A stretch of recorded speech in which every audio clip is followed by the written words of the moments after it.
Saur Sepuh Audio Series Satria Madangkara Season 8.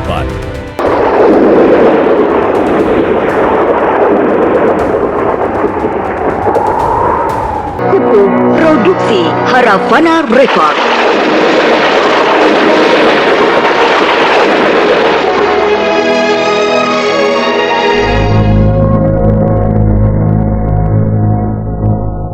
Toke Sendarin yang kenal dengan Brahma dan Lasmini tentu dapat membuktikan apakah benar ketiga orang asing itu yang satu orang istrinya Brahma. Istrinya Brahma? Iya. Toke tiga orang asing itu satu laki-laki dan dua perempuan. Nah, yang perempuan satu mengaku istrinya Brahma, Toke. Mengapa begini? Bingung ya? Jadi ruwet. Iya, maksud Toke bagaimana?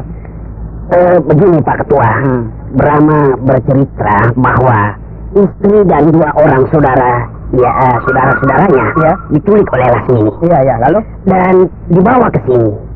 Tapi ternyata sudah dibebaskan oleh Lasmini. Oh. Lalu gimana dia dibebaskannya? Ya, apa di Majapahit? Atau dia jadi bingung aku? Bingung ya? Daripada bingung lebih baik Toke sendiri yang menghadapi ketiga orang asing itu. Bagaimana? Iya. Baiklah. Ayo, mari ikut. Ya.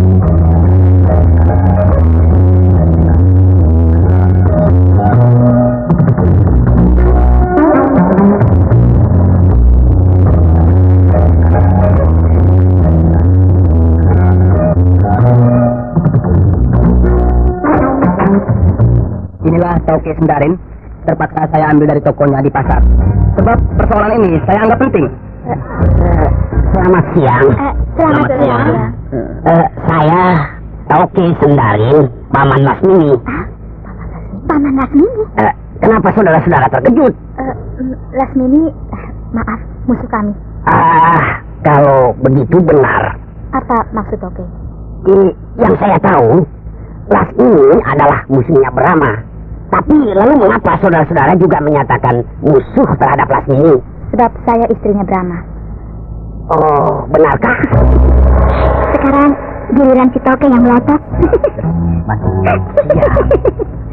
Iya.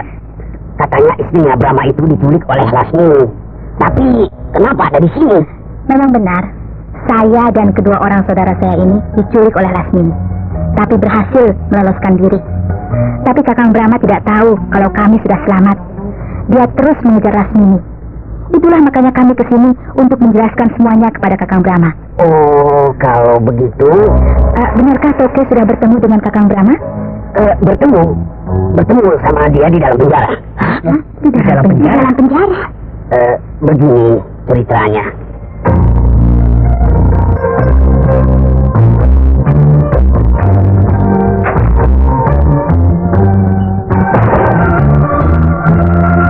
Lasmini. Apa kabar? Baik-baik saja. Ada apa jauh-jauh datang ke sini? Saya dikejar-kejar musuh. Dikejar musuh? Siapa? Seorang tokoh penjahat. Namanya Brahma. Kenapa kau sampai bentrok dengan dia? Dia mencintai saya, Paman. Dia melamar saya, tapi saya tolak. Sebab saya akan bertunangan dengan Tumenggung Bayan. Tapi dia tetap ingin kawin dengan saya. Lalu tunangan saya dibunuh dan saya dikejar-kejar. Oh... Saya akan bersembunyi di sini untuk beberapa waktu, Paman. Iya, boleh. Itu ceritanya, saudara-saudara. Dan itu fitnah. Tidak benar. Yang benar adalah Tumenggung Bayan dibunuh oleh Kakang Brahma, sebab Tumenggung Bayan membunuh utusan dari kerajaan Madangkara. Lasmini mau balas dendam, lalu bertarung dengan Kakang Brahma. Tapi dia kalah. Karena tidak sanggup mengalahkan Kakang Brahma, saya yang jadi sasaran. Bahkan bukan hanya saya, kedua saudara saya ini juga jadi sasaran Lasmini. Dan kami bertiga diculik. Begitu yang benar. Brahma juga bercerita begitu. Lalu sekarang Lasmini kemana? Sudah melarikan diri dari sini. Melarikan diri lagi? Iya, karena Brahma datang. Oh ya? Setelah kira-kira 6 hari kemudian, ada berita tentang kedatangan Brahma.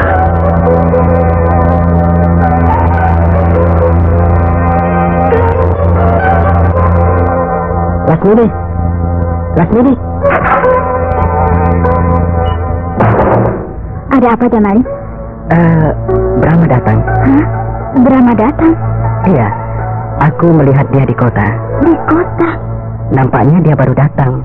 sedang berjalan seorang diri menuju ke sebuah penginapan. Celaka. Ada apa? Paman Sendarin. Paman Sendarin? Ada apa ribut-ribut nih? Paman, Brahma datang. Benarkah? Iya, tolonglah Paman, tangkap dia, jebloskan ke dalam penjara. Coba aku akan menghubungi temanku yang jadi kepala pasukan di kerajaan.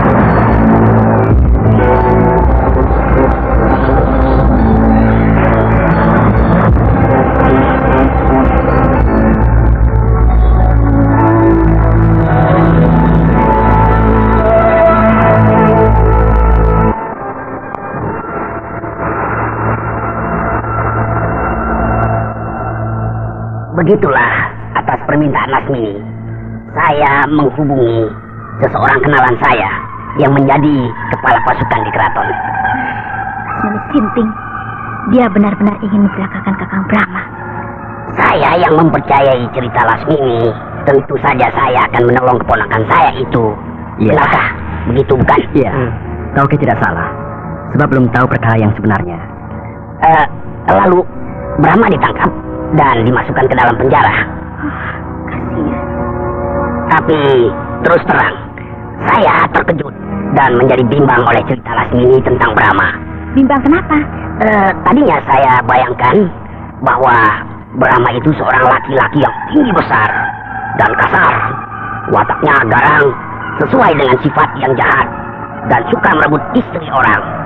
Tapi setelah melihat orangnya, saya benar-benar tidak habis pikir. Orangnya ternyata halus dan lembut tutur katanya. Sopan sekali. Sikapnya ramah tamah. Tidak ada kesan sama sekali kalau dia orang tokoh yang jahat. Lalu? Kemudian timbul keinginan saya untuk mengetahui duduk perkaranya yang jelas. Maka saya memeriksanya.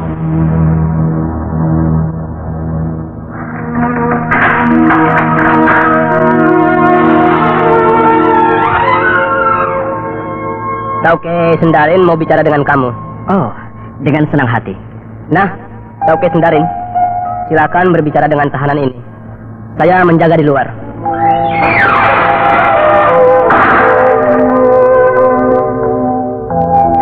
Kenalkan, nama saya Sendarin.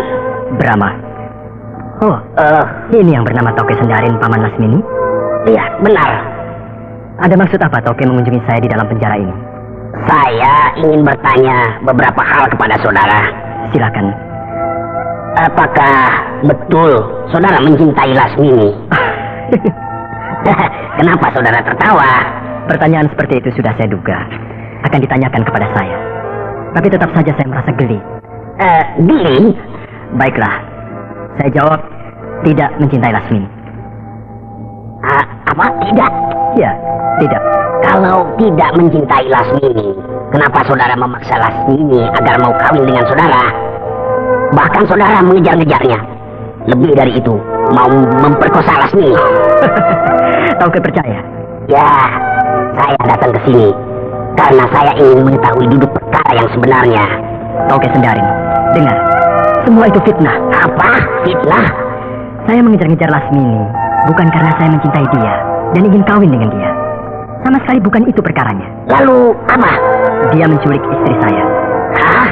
Menculik istri saudara? Iya. Apa alasannya? Karena dia tidak berhasil mengalahkan saya. Apakah saudara berkelahi dengan Lasmini? Iya. Perkara apa? Karena saya telah membunuh tunangannya. Ya, Lasmini juga bilang begitu. Kerajaan Majapahit pecah menjadi dua, Majapahit Barat dan Majapahit Timur. Kedua-duanya minta dukungan dari kerajaan-kerajaan yang berada di wilayah Kulon, termasuk kerajaan saya Madangkara. Raja saya, Prabu Maharaja Madangkara, mengirimkan utusan ke Majapahit Barat, yaitu Temunggung Wiguna. Tapi dicegat oleh Temunggung Bayan dan dibunuh. Kemudian saya ditugaskan untuk menangkap Temunggung Bayan dan menghukum mati dia. Saya berhasil. Temunggung Bayan mati oleh saya. Ternyata dia adalah tunangan Lasmini. Nah, tentu saja Lasmini dendam kepada saya. Oh, jadi begitu ceritanya. Sekarang saya minta, pertemukan saya dengan Lasmini di dalam sidang pengadilan. Akan saya beberkan semua perkara ini. Baiklah, saya akan memenuhi permintaan saudara.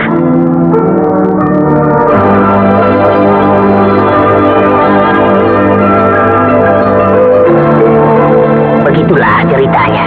Lalu? Toke mempertemukan Brahma dan Lasmini di dalam sidang pengadilan? Tidak. Tidak. Sebab Lasmini sudah tidak ada. Dia melarikan diri. Pasti dia takut. Takut rahasianya terbongkar. Benar. Rupanya begitu dia tahu saya mengunjungi Brahma di dalam penjara. Diam-diam Lasmini pergi. Oke. Kemana kira-kira dia perginya? Mungkin ke kerajaan Pagaruyung. Ke kerajaan Pagaruyung? Menjumpai sahabatnya, seorang pejabat tinggi kerajaan Pagaruyung. Lalu Kakang Brahma juga ke Pagaruyung mengejar Lasmini? Benar. Ayo, kita segera berangkat menyusul Kakang Brahma ke kerajaan Pagaruyung. Tapi Karnun, kita masih dalam tahanan. Saudara-saudara, kami bebaskan. Benarkah? Dari cerita Tauke Senggarin, sudah jelas bahwa saudara-saudara tidak bersalah. Terima kasih. Terima kasih. Ya.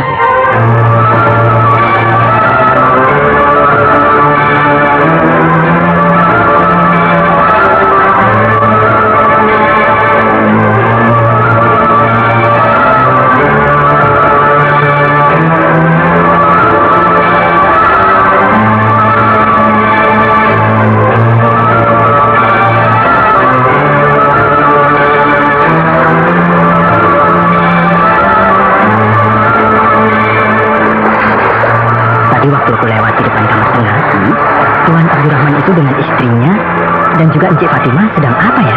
Maksudmu? Mereka bertiga seperti sedang melakukan suatu upacara. Tuan Abdurrahman berdiri di muka, istrinya dan anaknya berjejer, berdiri agak jauh sedikit di belakang. Lalu di mana? Tuan Abdurrahman memakai jubah dan turban, topi orang-orang Parsi.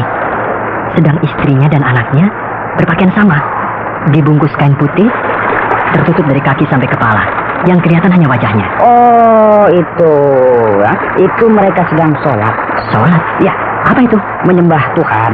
Menyembah Tuhan? Ya. Apakah Tuhan itu seorang raja? Sehingga mereka melakukan upacara menyembah secara khusus dengan pakaian yang khusus pula?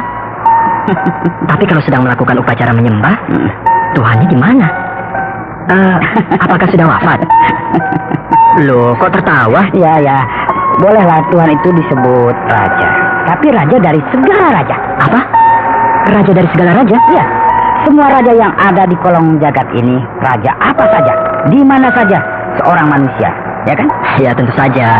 Kalau bukan manusia, mana bisa dia memimpin rakyat? Nah, Tuhan bukan manusia. Hah? Bukan manusia? Ya.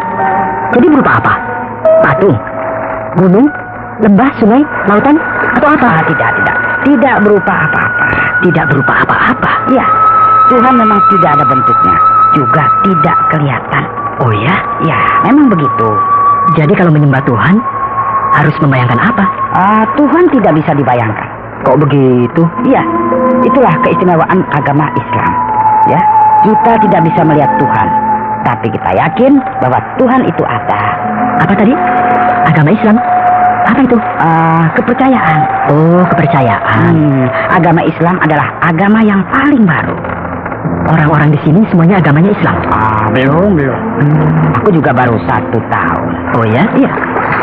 Kalau Tuan Abdurrahman? Juga sama dengan aku. Agak lamaan sedikit, kira-kira 2 tahun. Oh. Begini, Bang. Setelah masuk Islam, namanya diganti. Tadinya bernama Tauke Sanyali Kunda. Lalu diganti jadi Abdurrahman.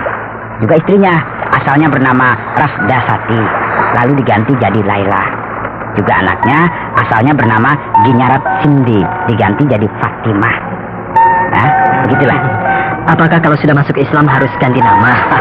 Tidak, sebab tidak ada paksaan untuk ganti nama. Iya. Tapi rata-rata ya begitu untuk lebih mesra. Iya, nama memang banyak membuat pengaruh pada diri seseorang. Benar itu. Seperti tuanku Parameswara, bekas penguasa Palembang. Setelah dia masuk Islam, namanya diganti jadi Megat Iskandar Shah. Wah, itu jadi maju. Nasibnya sangat beruntung. Dia sekarang jadi raja kerajaan Malaka. Wah, hebat. Lalu kau sendiri? Dari dulu namamu Salim? Bukan. Dulu namaku Laponding. Ya, setelah aku masuk Islam, aku ganti nama jadi Salim. Cocok dengan pekerjaanmu, juru masak. Kau juga masuk Islam saja, ya? Gimana? Aku mau saja. Tapi tentu saja aku harus tahu dulu ajarannya seperti apa. Ya. Kalau aku sudah yakin, baru aku mau masuk Islam. Ya, memang harus begitu. Pasrah dan yakin, ya, jadi tidak terpaksa. Iya, benar. Gimana? Tapi sebaiknya kau jangan terlalu dekat dengan Encik Fatimah, putrinya Tauke Abdurrahman. Tidak elok, Brahma. Saya serba salah, Pak Salim. Dia terus yang selalu mendekati saya. Kalau saya tidak mau, nanti dia tersinggung. Kalau saya meladeninya berbincang-bincang, katanya saya berminat kepadanya. Ya, aku juga tidak bisa menyalahkan kau. Lagi pula, aku yakin Encik Fatimah suka sama kau. Tidak bisa begitu, Pak Salim. Alah, apalah, barangkali rezekimu sangat bagus kawin sama Encik Fatimah. Anak saudagar kaya raya. Hidupmu akan senang, anak muda. Saya tidak mencintai Fatimah. Alah, cinta belakangan saja. Kawinlah yang penting. Tidak bisa, Pak Salim. Kenapa? Saya sudah beristri. Bicara kau macam apa pula kau ini ya? Betul, Pak. Saya sudah kawin. Istri saya 2. Ku tampar mulut kau nanti. Saya berkata sebenarnya, Pak. Kau tidak waras barangkali. Masih muda, istrinya 2. Ya, begitulah.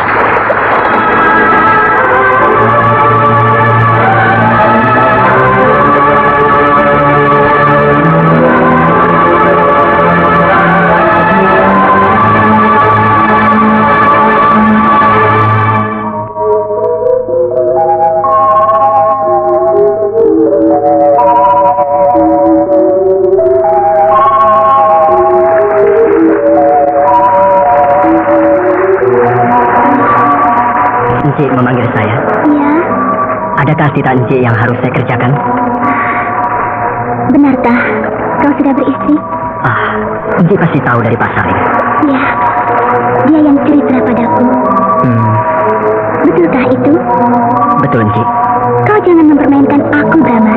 Loh, mempermainkan? Tidak baik berkata bohong. Dosa. Sesungguhnya lah, Encik. Saya sudah punya istri. Istri saya 2. Jangan mengarang cerita. Masih belajar, belum bekerja. Masa istrinya 2? Kebetulan di kampung, saya punya warisan sawah. Ya, cukuplah untuk makan sehari-hari. Kau berkata benar, Brahma? Benar, Encik. Tapi, kenapa kau suka kepadaku? Maksud, Encik? Suka kepadaku? Tentu saja, sebab Encik anak majikan saya. Bukan itu. Lalu? Kau cinta padaku? Kenapa harus bicara cinta? Kau cinta padaku? Saya sudah punya istri, Encik. Kau kejam. Kenapa tidak berkata dari dulu? Saya kira tidak perlu, bukan? Perlu. Bagiku sangat penting. Sebab aku suka kepadamu.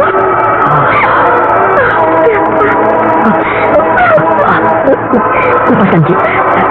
Jangan memeluk saya. Aku cinta. Nanti dilihat orang. Tidak elok, Cik. Lama? Tuan. Ayah. Tuan Abdurrahman.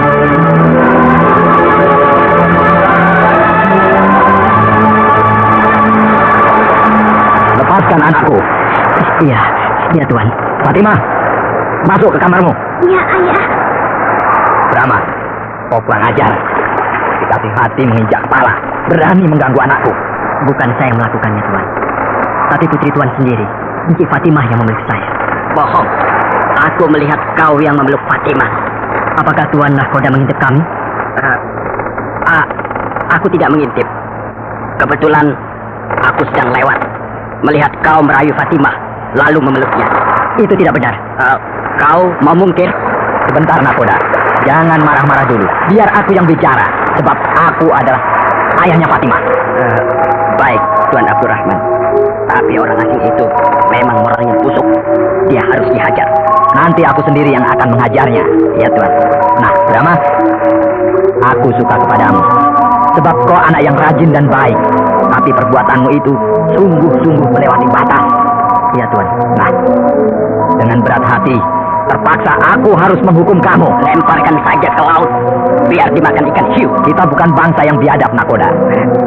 Iya, Tuan. Lagi pula, dia bukan penjahat, hanya melanggar tata susila. Iya, Tuan. Nah, masukkan dia ke ruang bawah, ikat pada tiang, dan jangan dilepas sampai kita tiba di Jambi. Baik, Tuan. Sini kau. Tidak kena. Hei, kau mau melawan ya? Tidak, Kenapa kau menangkis pukulanku? aku tidak menangkis pukulan. Aku cuma menundukkan kepala sedikit saja. Kenapa menunduk? Kalau kena, kan sakit.